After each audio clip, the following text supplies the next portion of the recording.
الحمدللہ وکفی وسلام علی عبادہ الذین اصطفی اما بعد۔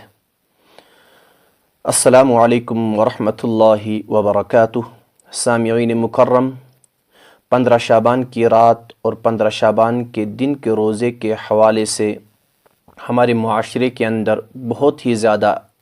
افراط و تفریط پائی جاتی ہے۔ اس سلسلے میں جہاں ایک طرف کچھ حضرات اس رات کی فضیلت کے بالکل منکر ہیں کہ اس رات کی فضیلت کے حوالے سے قرآن و سنت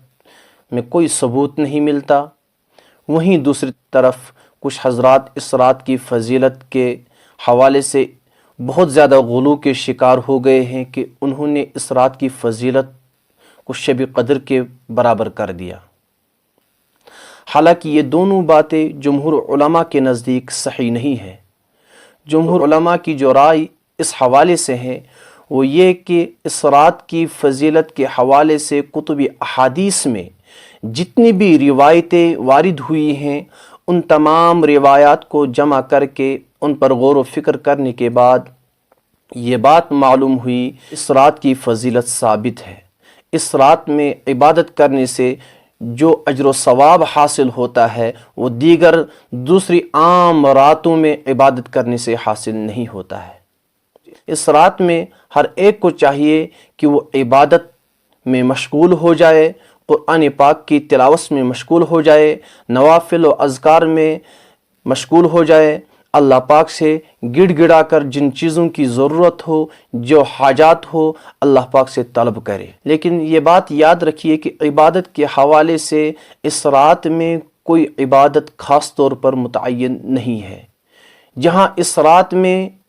عبادت کی ترغیب دی گئی ہے، نوافل ذکر و اذکار قرآن پاک کی تلاوت کے حوالے سے شریعت کی طرف سے ترغیبیں دی گئی ہیں، وہی دوسری طرف اس رات کے حوالے سے بہت ساری بدعات رائج ہوئی ہیں۔ مثلا اس رات میں کوئی خاص نماز باجماعت کے ساتھ ادا کرنا،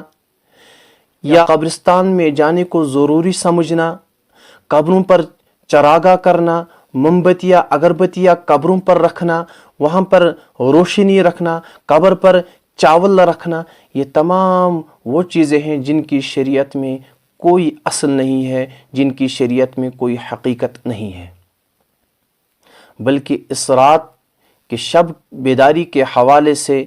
بھی یہ بات ذہن نشین رکھنی چاہیے کہ اس رات میں شب کرنا اس کا حکم یہ ہے کہ وہ زیادہ سے زیادہ مستحب ہے،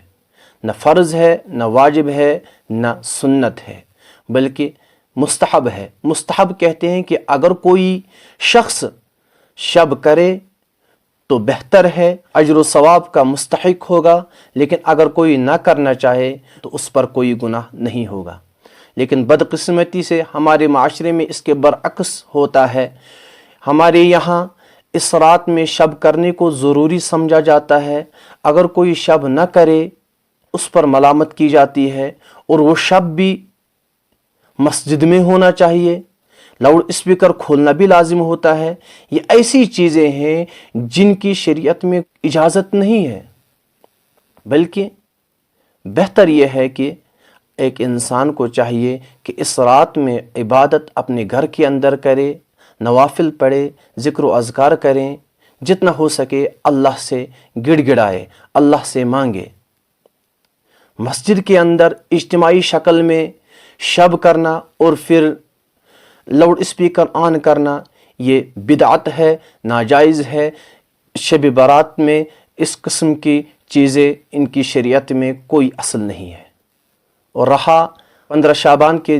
دن کا روزہ، تو اس حوالے سے یہ بات یاد رکھے کہ 15 شعبان کا روزہ اگر کوئی رکھنا چاہے تو رکھ سکتا ہے، لیکن یہ صرف مستحب کے درجے میں ہے۔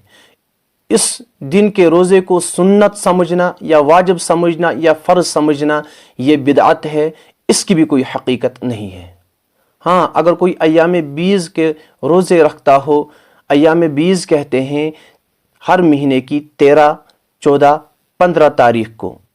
یہ تینوں روزے ایام بیز کے روزے رکھنا یہ سنت ہے۔ اگر کوئی رکھتا ہو اور اس ماہ شعبان کے اندر بھی رکھنا چاہے تو اس حوالے سے اس اعتبار سے 15 شعبان کا روزہ بھی اسی میں آ جاتا ہے اور یہ سنت روزہ ہوگا، لیکن خاص طور پر 15 شعبان کا روزہ رکھنا سنت سمجھ کر یہ صحیح نہیں ہے۔ وہ تمام روایتیں جو اس رات کی فضیلت کے حوالے سے کتب احادیث میں جمع ہیں، جن کا خلاصہ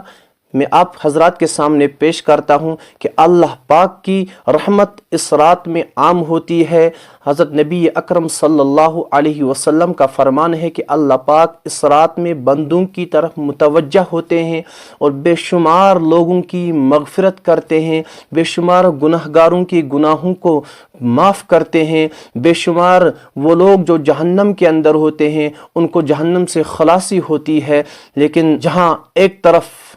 بے شمار لوگوں کی مغفرت ہوتی ہے، جہاں ایک طرف بے شمار لوگوں کو جہنم سے نکالا جاتا ہے، وہیں دوسری طرف ایسے بدنصیب لوگ ہیں، کچھ ایسے بدنصیب لوگ بھی ہیں جنہیں اس رات میں بھی مغفرت نہیں ہوتی ہے، جن میں سے پہلا وہ بدنصیب شخص جو شرک کرنے والا ہو، جو مشرک ہو، اس کی بھی اس رات میں مغفرت نہیں ہوتی۔ رشتہ توڑنے والا، چاہے اپنے بہن کے ساتھ، چاہے اپنے بھائیوں کے ساتھ، چاہے کسی بھی رشتہ دار کے ساتھ، چاہے کسی بھی مسلمان کے ساتھ دنیاوی معاملات کے حوالے سے اس نے رشتہ توڑا ہو، تو اللہ پاک اس رات میں اس بدنصیب شخص کی بھی مغفرت نہیں کرتے۔ اسی طریقے سے دل میں کینہ رکھنے والا، ناحق قتل کرنے والا، شراب پینے والا، اپنے ازار کو ٹخنوں سے نیچے رکھنے والا، یہ ایسے بدنصیب لوگ ہیں جنہیں اس رات بھی مغفرت نصیب نہیں ہوتی۔ اللہ پاک سے دعا کرے کہ اللہ پاک ہمیں اس رات کی قدر کرنے کی توفیق عطا فرمائے۔ وآخر دعوانا ان الحمد للہ رب العالمین۔